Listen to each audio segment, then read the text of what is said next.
I still remember the exact moment my world shattered. The way he looked at me across the dinner table, barely able to contain his smirk as he twirled his wine glass between his fingers. I had cooked his favorite meal that night, thinking we were celebrating something special. But I had no idea the only person celebrating would be him. "I'm trading you in for a younger model," he said casually, as if he were upgrading a car or swapping out an old phone. At first I thought he was joking, but then he leaned back in his chair, that smug expression still plastered on his face, and my stomach twisted into knots. "You're serious?" I whispered, feeling the ground shift beneath me. "Completely. She's 25, gorgeous, and everything I need. You've served your purpose," he said with a shrug. I felt like the air had been sucked out of the room. How do you process something like that? How do you sit there and watch the person you built a life with, the man you sacrificed for, look at you like you're an expired product on a shelf? But what made it worse, what made my blood turn to ice, was when he leaned in and said, "And just so you know, I already emptied our joint account. The house? It's in my name. The car? Mine. I made sure you'd have nothing. Let's see how well you do without me." I wanted to scream. I wanted to throw that glass of wine right in his face. But I didn't. I just sat there, my hands clenched under the table, my nails digging into my palms so hard I thought they might draw blood. Because what he didn't know was that I had a secret weapon of my own. For days, I let him think he had won. I played the role of the devastated wife, packing my bags slowly, my hands trembling just enough to make him feel satisfied. He didn't even try to hide his texts from her anymore, laughing at his phone, leaving his credit card statements in plain sight, restaurant bills, hotels, shopping sprees that I knew weren't for me. He had become sloppy, overconfident, and that was his first mistake. His second mistake? Underestimating me. You see, while he was off parading his new model around, I was quietly setting my plan in motion. It took a few calls, a few meetings with the right people, lawyers, financial advisors, a private investigator I had on speed dial within hours of his announcement. The best part? He had no idea. The day I walked out, he didn't even say goodbye. He barely looked up from his phone as I rolled my suitcase through the door. "Don't come crying back when you realize you can't survive without me," he muttered, not even bothering to glance my way. I didn't reply. I just stepped out, my heart pounding, but not with fear, with anticipation. Because what he didn't know was that he had already lost everything. I walked out of that house a broke woman, but I knew, without a doubt, I wouldn't stay that way for long. I stepped out of the house without looking back, but inside, I was smiling. Not because I was free, not yet, but because I knew something he didn't. My so-called husband thought he had outplayed me, stripping me of everything, leaving me with nothing but the clothes on my back. He thought I would crumble, that I would beg, that I would regret not fighting for him. He had no idea that the game had only just begun.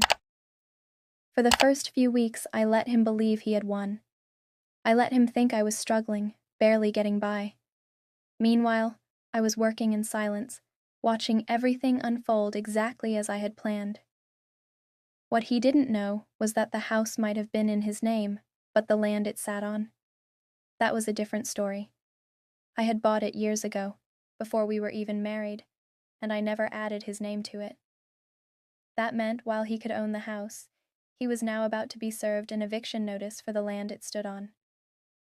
A little legal loophole I had been advised about months ago, back when I started seeing the signs of his wandering eyes. I had prepared for this moment, long before he even had the courage to say the words.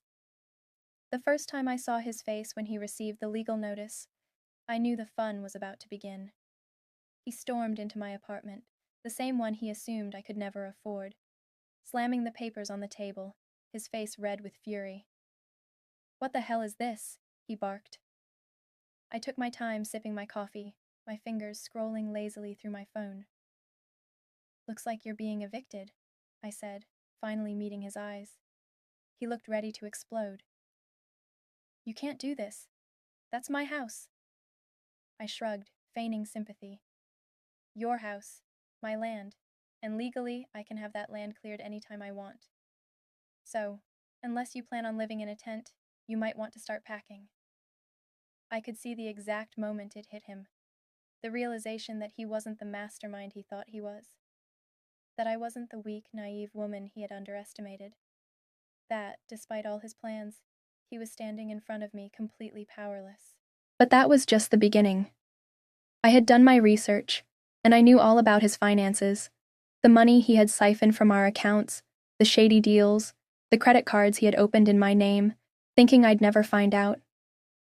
What he didn't know was that I had already frozen every account linked to my name, flagged the fraudulent activity, and sent his entire financial history to the IRS for a little surprise audit. The day his accounts were locked and he realized he had no access to his stolen money was the day he called me for the first time in months. His voice wasn't cocky this time. It wasn't filled with arrogance or amusement. It was shaking.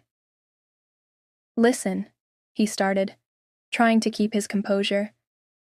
"I think there's been a mistake. My accounts—" "Oh," I interrupted. "You mean my accounts?